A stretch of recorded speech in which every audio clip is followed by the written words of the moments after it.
Ako si Colonel John G.C. Hugilon, ah, dating battalion commander ng 549 Engineer Battalion under ng 54th Engineer Brigade, Philippine Army. So, I am a graduate of Philippine Military Academy, class 1995. Then, eventually joined the Corps of Engineers ng ating Philippine Army. So, basically, yung ating engineers as a field of specialization, mayroon siyang 5 doctrinal function. Number 1 is to provide mobility sa ating maneuver troops. Second is counter mobility. Then is survivability for the protection and fortification ng ating mga firing positions. Then the next one is yung general engineering. Then of course yung topo engineering. So for so many decades na na-assign ako sa Corps of Engineers, ang talagang pinakamalaking involvement ng engineers is more on the development ng ating bansa. So we are the one responsible implementing mga national flagship projects, saka yung mga developmental projects, especially dun sa mga very far-flung barangays talaga. So yan ang talagang doctrinal mandate namin, na talagang ang highlighted pag sinabi mong engineers is more on the general engineering functions natin. But everything nagbago yan nung nagkaroon ng Marawi Siege.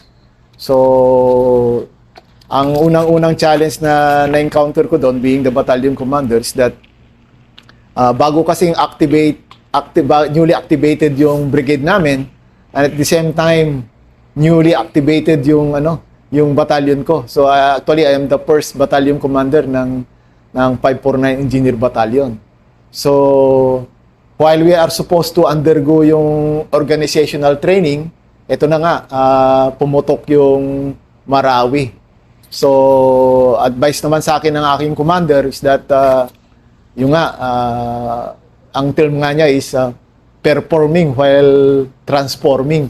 So immediately we were sent to Marawi to provide general engineer support sa ating mga operating troops. Ito yung talagang binubuhay namin yung doctrinal mandate namin about yung combat engineering functions, which is mobility, counter mobility, and survivability.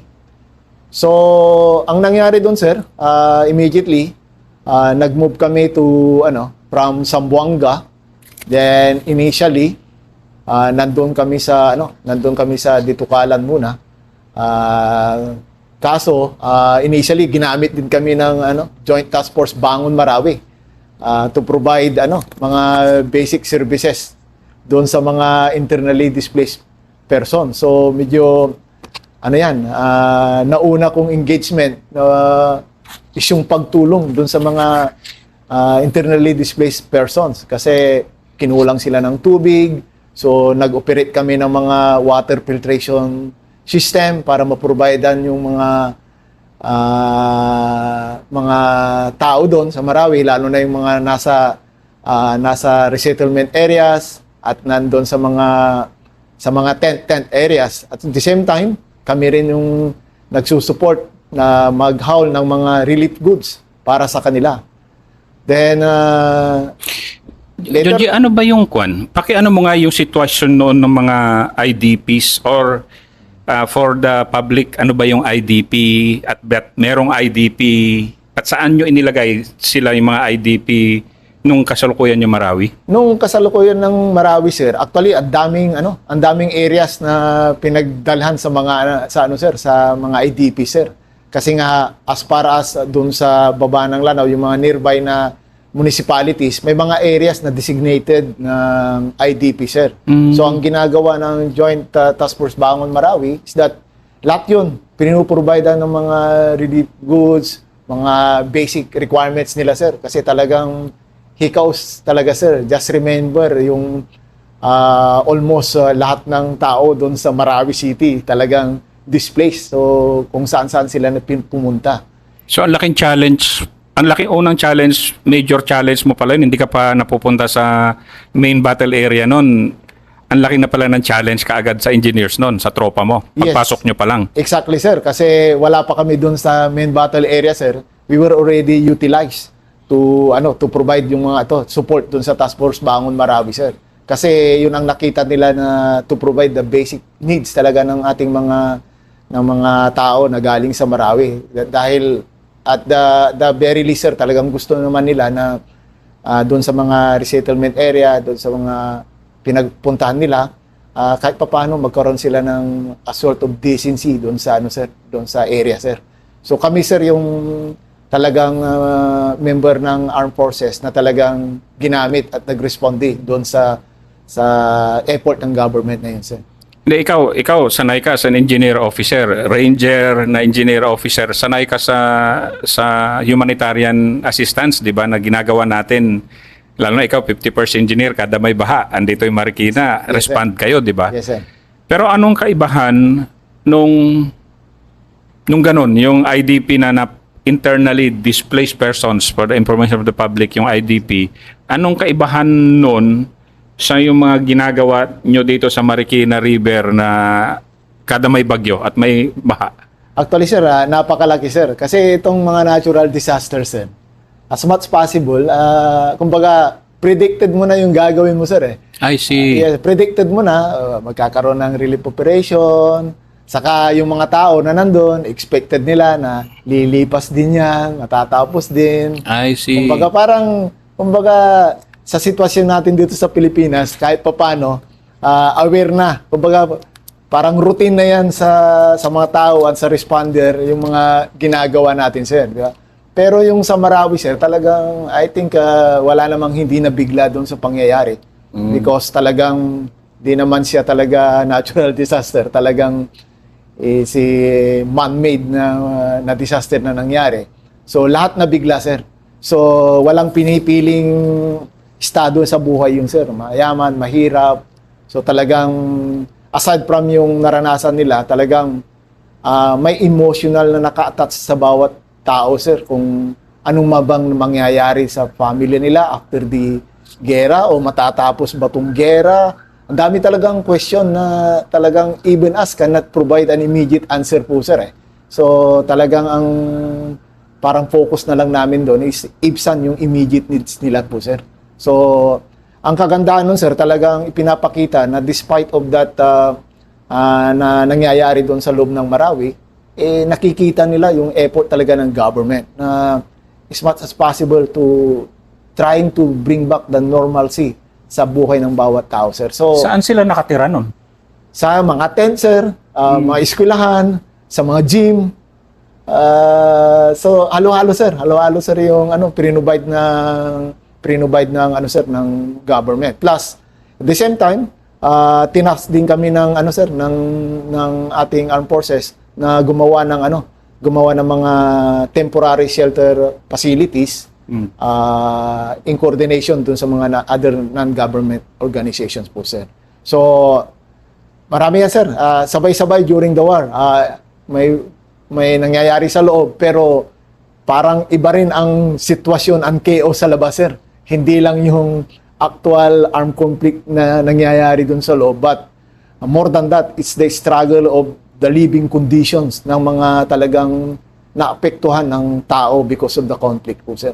Pero kailan ka pumasok na sa loob and naramdaman mo naman yung chaos sa loob? Actually, sir, nung pagdating ko rin dun, sir, habang ginagawa ko yung yung ganong mga effort, relief operation, being natas ng Joint Task Force Bangon Marawi,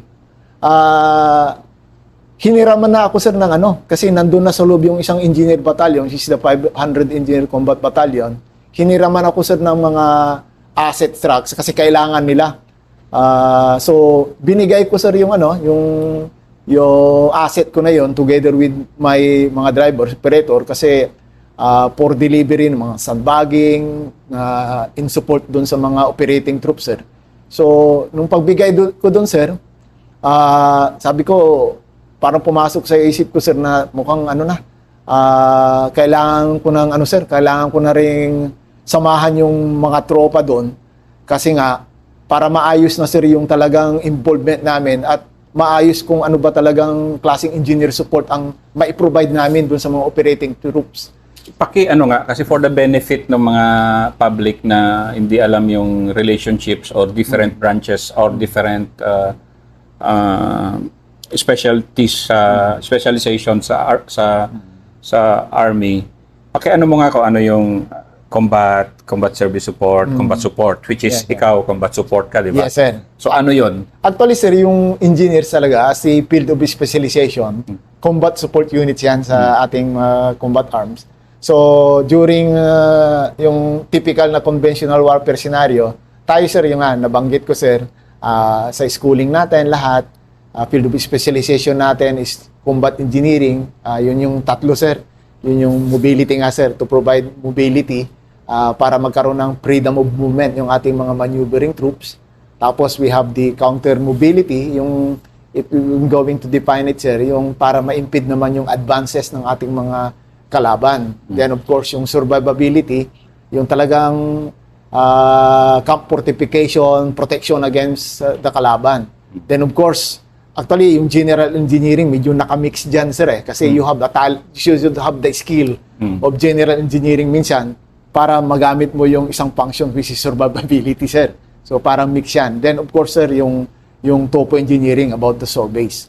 So, yun, sir, having that functions in mind, sabi ko, with, parang nagtagpo-tagpo rin yan kasi parang, di naman sa sir, parang kinakati ka na rin, sir, bakit, parang, teka, pumunta ako dito para dyan, bakit nauna tong paggamit doon sa parang nakakabitin, sir ba? Nakakabitin na Dugong ranger ka talaga. Oo, parang dito kami ginagamit pero kaya kami galing sa Buanga bumira dito para dito So, parang in short naman, sir, it's good na yung operation officer ng Task Force Marawi noon, sir.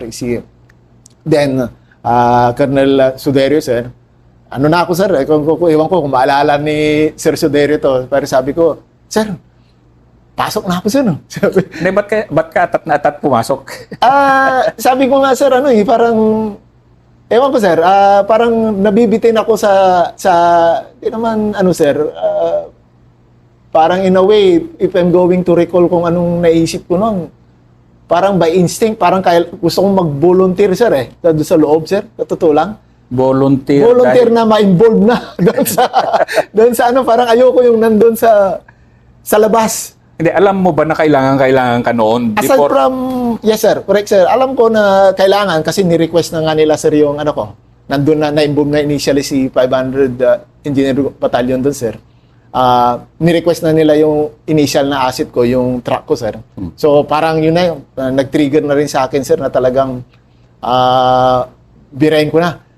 Pumasok na ako, sir. Plus, sir, yung nga, sir, talagang parang hindi maganda, sir, yung parang nasa sideline ka lang, parang nag-aantay ka lang, parang, yung nga, sir, parang, ewan ko, sir, yung naisip ko during that time is yung the level of yung voluntarism, yung parang gusto mo talagang ma-involve na sir. Yun lang, sir, yun lang naman, sir, yung pumasok sa isip ko during that time. So, siyempre, sir, paalam ka naman. Sabi naman ni G3, sige, maghanap ka na ng pwesto mo dyan sa loob. Kasi noon, yung command structure naman natin, hindi pa talaga rin alam paano gamitin alam nila kailangan si engineers, pero hindi pa alam paano i-employ talaga sa buong phase na yon ng giyera. Yes, sir. Actually, sir, tama kayo, sir. Medyo yung role pa namin na engineers nandun, wala pa talagang nakaka-capture na ganun yung capability and strength namin ng kumbaga, na-focus lang sa isa, na-focus lang sa isa pa. Yung parang, wala talagang, sir, wala talagang parang proper disposition ang employment yung, sir, yung engineers dun, sir. So, yun. In short, sir, tamang-tama naman na may, sir, may create na, yung sir, yung task force engineers. Pero actually, sir, yung task force engineer galing sa GSQ, ang pinangalan nila doon, sir, is yung task group builders. So, ang commander nga namin is also my brigade commander, si General Fernandez. Ako yung, ako sir yung Deputy Task Group Commander nun, sir. So, with that, yun na nga, sir, yung mga engineer units na, sir, ito na, sir, medyo kahit papano nagkaroon na ng semblance na may isa kaming engineer contingent na doon sa loob ng main battle area, sir, because of that organization. Kasi baka nakakalimutan nila, sir, kasi na baka puro army lang ang nandun. Actually, sir, hindi, sir. Kung titignan mo, sir, yung task group engineers yun, sir, talagang lahat, even other branch of service nandun na engineers. So, sa army, sir, of course, nandun yung batalyon ko, yung 549. Then, kasama ko doon yung buong batalyon, sir. Dalawa kami doon, sir, na solid na batalyon. Si 549 Engineer Battalion, saka si 500 Engineer Combat Battalion. But we also have contingent from other battalion, sir. May isang company, si 524 from 52nd Engineer Brigade, si 544 from 52nd Engineer Brigade, of course, si 547, nagbigay ng mga equipment. Then we have, third Naval Combat Engineer Battalion. May isang kumpanya rin doon, sir, from the Navy, sir. Ito yung mga CBs? Yes, sir. Then we also have battalion from the 355 Engineer Wing ng Philippine Air Force. So, lahat sila na under sa'yo? Yes, sir. Technically, under siya ng task force builder, sir. So, yun, sir, yung sanabi ko, sir, na since ako, sir, yung organic ng 54th at ako, sir, yung deputy commander, kahit papano, nandun. So, nagkaroon na kami ng control sa mga diskarte ng engineer, sir. So, what we did actually, sir, is that kasi kung minsan, sir, yung infantry, dahil nga this is the first time siguro for a combined arms operation na basically masyadong involved, sir, yung engineer, sir, eh. O kasi wala pa naman tayo, Yes, sir. sa counterinsurgency, hindi naman palaging kasama engineer. Yes, sir. Sambuanga, hindi rin. So, marawi lang talaga yung embedded na combat support talaga yung full potential sa engineers, di ba? Yes, sir. Actually, tama kayo, sir. Dahil sa IASO tayo, sir, parang ang naha-highlight lang lagi na capability ng engineers is more on yung general engineering, sir. Where in fact, pag sinabi mong yung engineers as a field of specialization, ano talaga yan? Inherent yung function namin for combat engineering, sir. So, yun, sir. Ang ginawa namin, sir, is that naglagay kami ng parang staff officer o liaison officer ngayon dun sa Joint Special Task Force Trident, sir. Naglagay kami din ng ng staff officer para para talagang maayos yung disposition kasi siya yung nakakaalam ng bawat capability ng bawat isang engineer, sir, eh. Kasi atat na atat ka nga pero hindi mo alam kung saan ka sisingit. Yes, sir. Tama, sir. Kasi kung minsan, may capability na gustong kuhanin si isang infantry battalion na wala sa akin. Nandun kay 500. Mayroon din yung hihingin doon sa kabilang batalyon na ibabato rin sa akin. So, sabi namin, sabi nga na, we just follow the doctrinal natin, sir, na there should be an staff officer that advises the yung talagang the commander on the proper disposition and deployment ng isang engineer, sir. So it's good na nasundan namin po yun, sir. So lahat na ng sir, mga task group na under ni Trident, si Musang, si Victor, si Tiger, even si Lawa, sir, Task Force Lawa, na nagprepare kami ng mga approach ng mga bangka doon, sir. Kasama yun sa ginawa namin. Ang pinagbabatuan kay Trident, then nandun yung liaison officer namin to para sila lang magko-coordinate. Sir, may mission tayo dito. Kay kay 500 yan, kay 549 yan, kay sir. Maayos. So ano ang unang major challenge mo nung ikaw na yung andito na yung lahat yung full engineer force na World War II, World War I, sir. gamit na gamit yung engineer. Just dito kasi sa Pilipinas, parang ito lang talaga yung boom. Ano yung first major challenge mo na ginampanan? Actually, sir, sa totoo lang, sir, ang number one challenge, sir, is that we really don't have that, combat engineering equipment. Yun, sir, talaga yung major challenge. Kasi, theoretically, napag-aralan natin lahat, sir, yung paano tamang employment ng mga tinatawag naming small emplacement excavator, armored combat earth mover. These are all combat engineering equipment na wala tayo sa inventory natin sa Philippine Army, sir. So, Pero itinuturo sa basic natin, yes, sir, advance. basic, advanced, ano namin lahat yan. So, paano yung ngayon, sir? Kasi ito na. Ito na yung doctrinal function ng engineers na provide mobility. Kasi ano ba yung requirement na sa'yo noon? Ano yung mga sobrang urgent na pangangailangan na sa Yes. engineers? Number one, sir, is kasi nag-a-advance yung troops. Yung clearing talaga ng ng mga debris and the rubbles. Yun ang unang para makapasok yung mga armor assets natin, sir, maka-move forward sila. Kasi yung armor assets naman, sir, hindi naman nakadesign yan para mag-clear ng ng mga rubbles and debris bababag lang sila So in short, sir, yung ibang engineer unit nag-provide ng mga dozer. These are construction equipment, sir. General engineering construction equipment. So, di ba may video ko ni Megatron, meron kang ganon-ganon. Yeah. Civilian, ano pala yung mga yon? Hindi yun talaga military equipment. Hindi, sir. Those are, sir, kumbaga normal na nakikita natin sa mga construction. Kasi, yung sir, yung ginagamit natin sa general engineering, sir. So, pero, kung i-compare namin kasi, sir, yung armored combat earth mover, basically, it's a dozer, pero armored siya, sir. May capability siya to withstand yung protection against fire, bombs, ganyan, sir.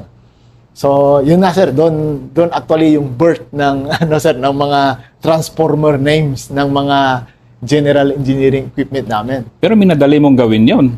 Actually, sir, sabi ko nga, sir, it's effort ng lahat ng engineers. Actually, yung equipment, galing yan sa 547, tapos, binalutan nga ng mga fire protection, logs, mga BF blasting protection kit, nilagay to protect the mga operators, sir. Then later on, dinala sa loob. Then ibinigay kay 500 for the employment. Yung operator coming from other units.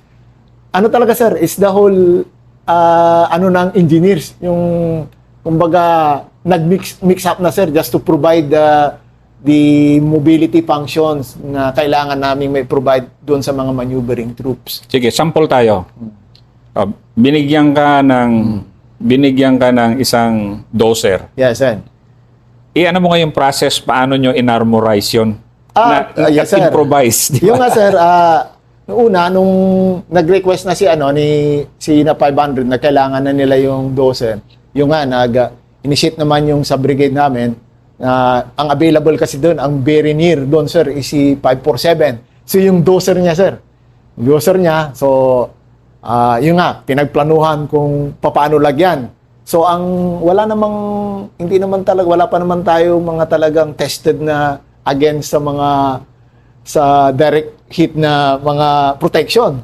So, ang ginamit, sir, initially doon, sir, yung mga BFK natin, sir, yung maalala mo, sir, yung blast protection kit na supposedly nandun sa side ng mga KM 250 para light kasi, yun, hindi yun actually, sir, kumbaga lang, sir, kumbaga pang immediate na immediate sir. lang. Immediate lang, sir, tapos ni-reinforce ng mga ibang lots just to protect naman sa direct hit yung mga operators natin, sir. So yun na, medyo confident na rin, sir, kasi balot na. So nung nakita ng mga operating troops, yun na. Anong itsura yan? Hindi na alam video ko ni Megatron. Sir, nakita mo, sir. So, malalaman mo lang na bulldozer kasi nakikita yung traction niya, sir. Makikita mo lang na bulldozer. Yun na. Di ko lang alam kung sinong nagbigay talaga ng pangalan no na naging transformer, naging ano sir, Optimus Prime. Optimus Prime. So paano ang employment nun? Pwede bang i-detalya mo? Kasi alam natin, Yes, sir. kababagbag ng FA-15, Yes, sir. ng 105, wasak-wasak yung building, yung road, punong-puno ng rubble.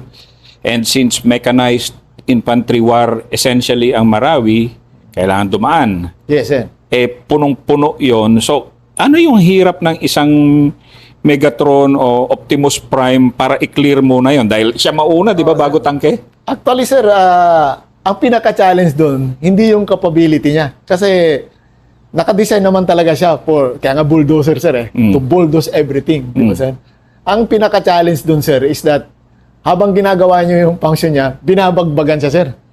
Which is, binabagbagan ba talaga? Binabagbagan, sir. In fact, sir, I think 6 ata, sir, yung wounded namin na operator na nagpalit-palitan ng mga operator dahil pag may nakalusot, because sabi ko nga, sir, hindi siya talaga armored. It is an improvised, so meaning kumbaga sa ano, sir, makabawas man lang sa fatal na tira na tama ng bala. So in short, sir, yun ang pinaka-challenge, pero at the same time dito ko makakakita na habang gumatrabaho, sinusuportahan din ng mga sinusuportahan din ng mga armored assets saka yung mga tropa, sir. Paano yon? Sige nga. O, sige. Nauna si Megatron. Oh, sir. Megatron. Optimus Prime, sir. O, si Yan, Optimus Prime na lang. Nauna si Optimus. Sir, yes, sir. O, si Optimus Prime nauna. Sir. Boom. Ganun niya, i-clear niya talaga, di ba? Yung Yes, sir. ano. Yes, sir. Pero habang clear niya, isang RPG lang niya, wasak yan. Yes, sir. Sa awa naman ng Diyos, sir, siguro dahil marami ring fire support coming from us, sir, na hindi rin siya talaga na nasusulit o kaya wala talagang sa awa ng Diyos, sir, hindi rin siya talagang tinamaan o may tumama sa kanya na RPG po, sir. So, Pero may bala talaga, bala. Sa bala, sir, yan. Maraming tama si sir. Si Optimus Prime. Maraming tama si Optimus Prime. Yung nga, sir, yung sabi ko nga kanina, yung mga nakalusot na umikot-ikot dun sa loob, yun, yung pinagsalusaluhan ng mga ng operator, sir. So immediately, sir, pagkatira niyan, pag nabulwak, atras na siya, sir. Yun na, sir, yung sinasabi kong mobility, sir. Na pag nagamit na niya, sir, yung capability niya, then ito na.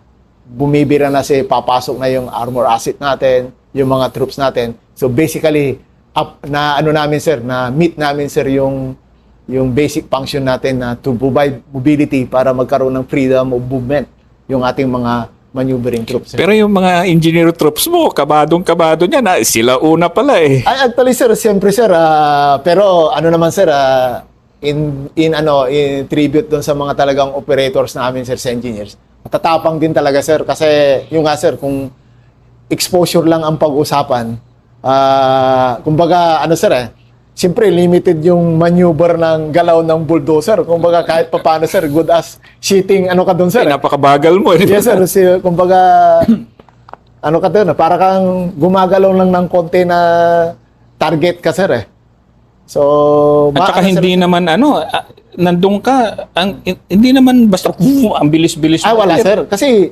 nag-ooperate ka, sir, Nagtutulak ka ng hindi ka naman dire-diretsong nagmumove, Nagtutulak ka, you are doing your works, clearing the debris and the rubbles. So, medyo kahit papano, sir, pag may hina-hina rin yung fire support mo na nagdi-disturb dun sa mga magta-target sa'yo, sir, talagang mataas yung risk ng, sir, ng tropa talaga, sir. Pero, wala, sir, matatapang din yung engineer, sir, kaya kasi, despite ng mga wanda, nagpapalitan lang ang mga yan, sir. Bira ulit, Ganun ba? Yes, sir. So,